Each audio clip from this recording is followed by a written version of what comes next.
In one of our previous videos, we discussed about the basics of college planning. In this video, we will take a look at the 529 plans in detail. We will try to address such questions as what is a 529 plan, types of 529 plans, what are advantages and disadvantages, restrictions, and so on.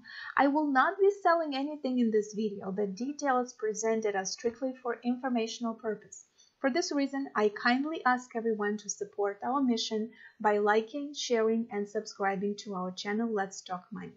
So let's get started and explore what is a 529 plan.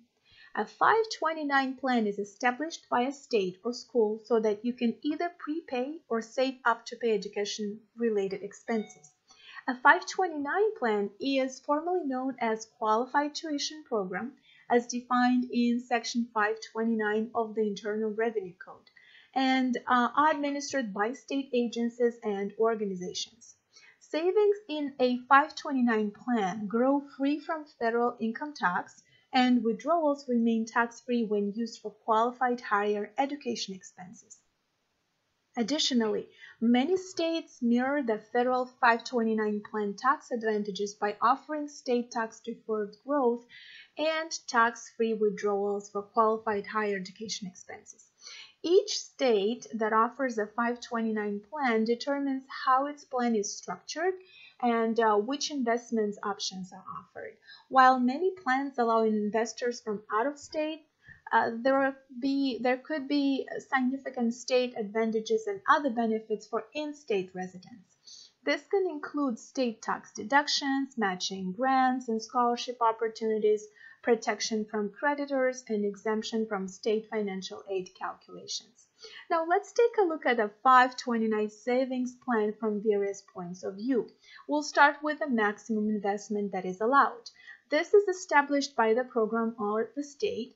Many allow contributions up to $300K per beneficiary, but you would want to check specific rules and limitations in your state.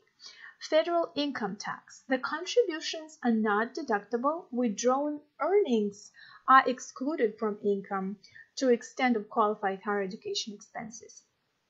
Federal gift tax treatment. Contributions are treated as completed gifts. A $15,000 annual gift exclusion applies, or up to $75,000 with a 5-year election based on year 2018. Federal estate tax treatment. The value is basically removed from the donor's gross estate. Partial inclusion for death during a 5-year election period applies. And let's take a look at what are considered qualified expenses in a 529 plan.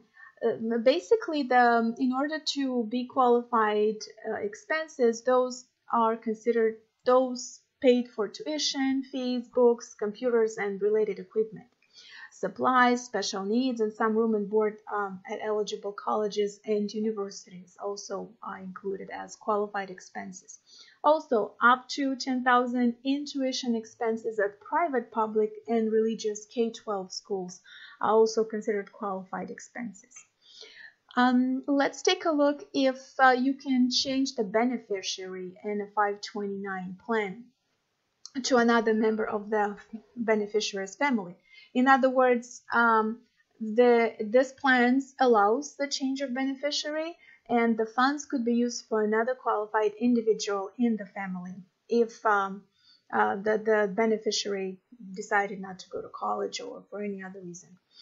Let's take a look at the time and age restrictions. There are no time and restrictions unless specifically imposed by the program. And let's take a look at the income restrictions as well.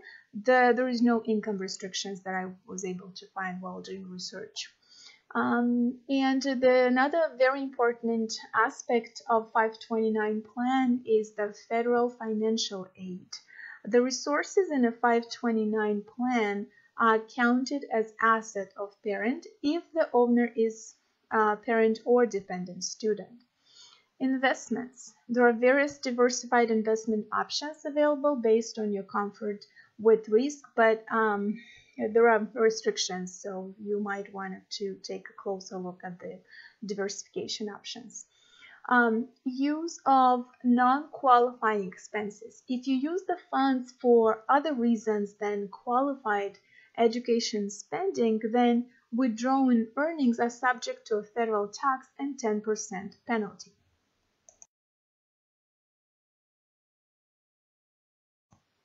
As I mentioned in the beginning of this video, here are a few things to keep in mind in regards to 529 plans. Let's call this disadvantages. High fees. 529 plans often have higher fees than can eat up the growth of this account. So be careful, try to choose plans with lower fees. Limited investment options. This is a typical issue for 529 plans. Indeed, 529 plans offer a more conservative menu of options available, and some don't offer an adequate selection of investments. That's why it is important to research plans that will allow parents to build a diversified investment portfolio while keeping in mind the risk and growth potential. Also, financial aid eligibility. Be aware that any investments or savings can affect federal financial aid eligibility of the student. The impact on financial aid varies depending on whether the savings belong to the parent or the child. States and private colleges may have their own rules for financial aid, and some states give more favorable treatment to prepaid tuition plans and other college savings options.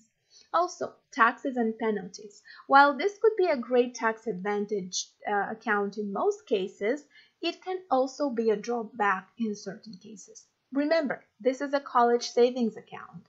If you use the funds for something else, then you will have to pay taxes on earnings and a 10% penalty. So if you saved money for your child in a 529 plan and the child declared that he or she will use the money to travel the world instead, then you might want to have a serious discussion with your kid and explain all the drawbacks of this decision. After all, this is a 529 plan, especially designed for the education purpose and not something else. Well, that's about it. I will try to post a comparison of various college savings plans under this video, so feel free to check it out. In addition, here are some questions that you should ask before investing in a 529 plan. First, is this plan available directly from the state or plan sponsor? Also, does the plan offer special benefits for state residents? Would I be better off investing in my state plan or another plan? Does my state plan offer tax advantages or other benefits for investment in the plan it sponsors?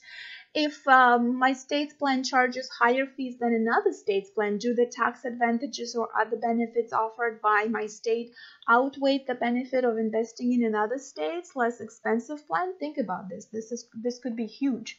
Also, what fees are charged by the plan? How much of the investment goes to compensating a broker?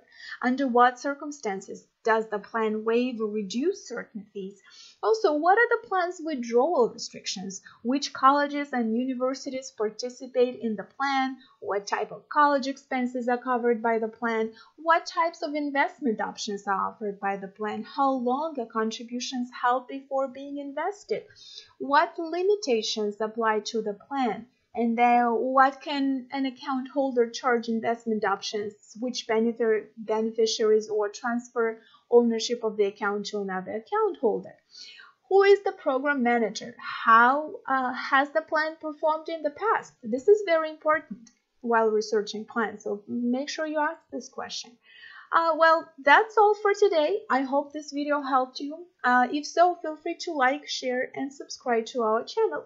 We really appreciate it, and thank you.